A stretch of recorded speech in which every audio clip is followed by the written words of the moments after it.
ശ്രീരാമകൃഷ്ണ പ്രസ്ഥാനവുമായിട്ട് വളരെ നേരത്തെ തൊട്ട് തന്നെ ബന്ധമുണ്ടല്ലോ. അതിൽ ഏറ്റവും കൂടുതൽ അടുപ്പം ആരുമായിട്ടാണ് ഉണ്ടായിരുന്നത്? ഏറ്റവും നീണ്ട കാലം സിദ്ധിനാഥാനന്ദ സ്വാമി. അതിന് എന്നെക്കാൾ ഒരു വയസ്സ് കൂടുതലുണ്ട്. ഇപ്പോഴും അദ്ദേഹം കോഴിക്കോട്ട് ആശ്രമത്തിൻ്റെ പേരിന് അതിൻ്റെ അധ്യക്ഷനാണ്. എങ്കിലും ജോലിയൊന്നും ചെയ്യാൻ ഉള്ള വാർദ്ധക്യം സമ്മതിക്കുന്നില്ല. വേറെ ചുമതലയൊക്കെ ആളുകളെ ഏൽപ്പിച്ചു. അങ്ങനെ സ്വസ്ഥമായിട്ട് ജപവും വായനയും എഴുത്തും ആയിട്ട് കഴിയും. എന്തായിരിക്കും സിദ്ധിനാഥാനന്ദ സ്വാമിയുമായിട്ട് ഇത്രയൊരു അടുപ്പത്തിന് ഒന്നാമത് ആലോചിച്ചിട്ട്? അദ്ദേഹത്തിന് സാഹിത്യത്തിൽ നല്ല കഴിവുണ്ടെന്ന് എനിക്ക് മനസ്സിലായി. പക്ഷേ അദ്ദേഹം സ്വാമിയായിരുന്ന അതൊരു പരിമിതിയായി തീർന്നു അദ്ദേഹത്തിന്. അതുകൊണ്ട് പുസ്തകം എഴുതാനും അച്ചടിപ്പിക്കാനും പ്രസിദ്ധപ്പെടുത്താനും ഒക്കെ ഒരു മടി. ഇംഗ്ലീഷിലും എഴുതും, മലയാളത്തിലും എഴുതും. അങ്ങനെ ആണ് അദ്ദേഹവുമായിട്ടുള്ള ഞാനപ്പോൾ ഗ്രന്ഥാലോകത്തിൻ്റെ ഓണററി എഡിറ്ററാണ്. അദ്ദേഹം മലയാളം ഇല്ലാത്ത ആളാണ്. അദ്ദേഹത്തെ കൊണ്ട് ഞാൻ സ്നേഹപൂർവ്വം നിർബന്ധിച്ച് എഴുതിച്ചു. അങ്ങനെ അദ്ദേഹം എഴുതി തുടങ്ങി. വേണമെങ്കിൽ ഒരർത്ഥത്തിൽ അദ്ദേഹത്തെ എഴുത്തിലേക്ക് നയിച്ചത് എൻ്റെ ഈ പ്രേരണയാണെന്നും പറയാം. കവിയായ ഓട്ടൂർ ഉണ്ണി നമ്പൂതിരിപ്പാടുമായിട്ട് അച്ഛന് നീണ്ട ഒരു കാലത്തെ ബന്ധമുണ്ടായിരുന്നു. ആ കവിയും നിരൂപകനും തമ്മിലുള്ള ബന്ധമല്ലത്, അതല്ലാത്തൊരു ബന്ധം. കവിതയെ പറ്റി എന്ന് പറഞ്ഞാൽ അദ്ദേഹം തന്നെ സമ്മതിക്കാറുള്ള പോലെ എനിക്കൊരു വിഷയമേ ഉള്ളൂ, ശ്രീകൃഷ്ണൻ. അത് പിന്നെ ശ്രീരാമകൃഷ്ണ ഭക്തിയും ശ്രീകൃഷ്ണ ഭക്തിയും ഒന്നിച്ച്. ശ്രീരാമകൃഷ്ണൻ അധികവും ദേവിയെ പൂജിച്ച ആളാണ്. അപ്പോൾ അദ്ദേഹം പറഞ്ഞത് രാമനും കൃഷ്ണനും ഒന്നിച്ചു ചേർന്നതാണ് ശ്രീരാമകൃഷ്ണൻ. അതുകൊണ്ട് രണ്ടുപേരെയും വന്ദിക്കുന്നതിന് തുല്യമാണ് ശ്രീരാമകൃഷ്ണനെ വന്ദിക്കുന്നത്. അതുകൊണ്ട് ഞാൻ ശ്രീരാമകൃഷ്ണ ഭക്തനായി എന്ന്. അവസാനം അദ്ദേഹം നിർമ്മലാനന്ദയുടെ അമൃതാനന്ദമയിലാണ് അദ്ദേഹത്തിന് സമാധാനം കിട്ടിയത്. അപ്പോൾ അതെന്താന്ന് ആ മാറ്റം എങ്ങനെ വന്നു എന്ന് ചോദിച്ചു. ഞാൻ തന്നെ അപ്പോൾ അദ്ദേഹം പറഞ്ഞു, അത് മാതൃദേവിയാണ്.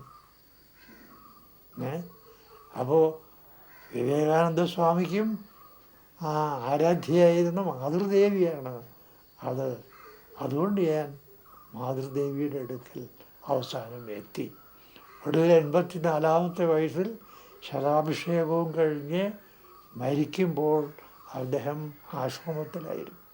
അച്ഛനുമായിട്ട് ഒന്നിച്ച് വൃന്ദാവനത്തിൽ പോയിട്ടുണ്ടല്ലേ? വൃന്ദാവനത്തിൽ മാത്രമല്ല, അദ്ദേഹം ഡൽഹിയിൽ സംസ്കൃത പണ്ഡിതന്മാർക്കുള്ള സമ്മാനം വാങ്ങാനായിട്ട് പോയപ്പോൾ അദ്ദേഹം പറഞ്ഞു, ഗുപ്തൻ നായർ എൻ്റെ കൂടെ വന്നാൽ മാത്രമേ ഞാൻ പോകുന്നുള്ളൂ. എൻ്റെ വീട്ടിൽ നിന്ന് ചെറുപ്പക്കാരുണ്ട്, പക്ഷേ അവർക്കൊന്നും ഡൽഹി അറിഞ്ഞുകൂടാ. എനിക്കൊരു വഴികാട്ടിയായിട്ടും ഒക്കെ കൂടെ വരണം. കാരണം ഡൽഹി പരിചയമുള്ള ആൾ വേണം. ഞാൻ പറഞ്ഞു, എനിക്ക് പരിചയം മാത്രമല്ല, എൻ്റെ ഒരു അനന്തരവളും അവിടെ ഉണ്ട്.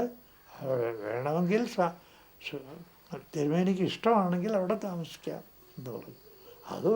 അതിനും പിന്നെന്താ, എനിക്കെന്താ വിരോധം? ഞാൻ വിചാരിച്ചു ആഢ്യം നമ്പൂരി നമ്മുടെ വീട്ടിൽ താമസിക്കില്ല. അപ്പോൾ കോട്ടൂർ അങ്ങനെ ഡൽഹി പോയപ്പോൾ വളരെ സംശയിച്ചാണ് എൻ്റെ അനന്തരവളുടെ ഭർത്താവ് മുരളിയോട് കാര്യം പറഞ്ഞത്. എനിക്കിങ്ങനെ ഇവിടുന്ന് വലിയ ബുദ്ധിമുട്ടില്ലെങ്കിൽ വൃന്ദാവനവും കണ്ടാക്കുള്ള. അപ്പം അവിടെ വൃന്ദാവനത്തിൽ ചെന്നപ്പോൾ നല്ല വരണ്ട കാലമാണ്. ആളുകളിങ്ങനെ ഇല്ലാത്ത വെള്ളം മുക്കി ഓരോ ചെടിക്ക് ഒഴിക്കുന്നു. വൃന്ദാവനം എന്ന് പോയിട്ട് കുറ്റിക്കാടെന്ന് പോലും പറയാനില്ല. മരങ്ങളും ചെടികളും അത്ര കുറവായിരുന്നു. അപ്പോൾ യമുനയുടെ തീരത്ത് പോയി. അവിടെ യമുനയിൽ വളരെ ഒരു നേർത്ത വര പോലെ വെള്ളമുള്ളൂ.